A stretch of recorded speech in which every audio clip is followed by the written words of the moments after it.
अल्पवयीन मुलीवर अत्याचार करणाऱ्या सावत्र बापाला 20 वर्षाची सक्तमजुरी.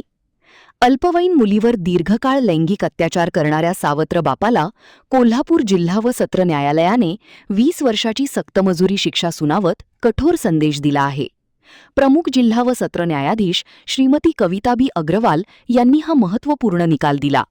या प्रकरणातील आरोपी दत्तात्रय बंडू गोरे वय 53 रहा कत्यायनी ताकरवीर जिल्हा कोल्हापूर याने आपल्या सावत्र अल्पवयीन मुलीवर सन 2013 पासून ते 27 जून 2019 पर्यंत वेळोवेळी लैंगिक अत्याचार केल्याचे न्यायालयात सिद्ध झाले. पीडितेच्या असहाय्यतेचा व अल्पवयाचा गैरफायदा घेत आरोपीने आईला ठार मारीन, जीव देईन, तुमची वाट लावीन अशा धमक्या देत अत्याचार सुरू ठेवले होते. अखेर पीडितेने धैर्य दाखवत राधानगरी पोलीस ठाण्यात फिर्याद दाखल केली.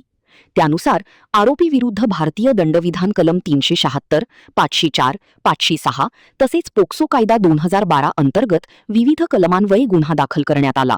या प्रकरणाचा तपास पोलीस उपनिरीक्षक एस लोखंडे यांनी केला. तपास पूर्ण झाल्यानंतर न्यायालयात दोषारोपपत्र दाखल करण्यात आले. सुनावणी दरम्यान सहाय्यक सरकारी वकील प्रतिभा जयकर जाधव यांनी सरकार पक्षातर्फे भक्कम बाजू मांडली. त्यांनी एकूण 14 साक्षीदार तपासून वरिष्ठ न्यायालयाने दाखले व पुरावे न्यायालयासमोर सादर केले. त्यांचा युक्तिवाद ग्राह्य धरत न्यायालयाने आरोपीला दोषी ठरवले. पोक्सो कायद्यातील कलम 4, 6 व 12 अंतर्गत 20 वर्षाची सक्तमजुरी व 3000 रुपये दंडाची शिक्षा सुनावली.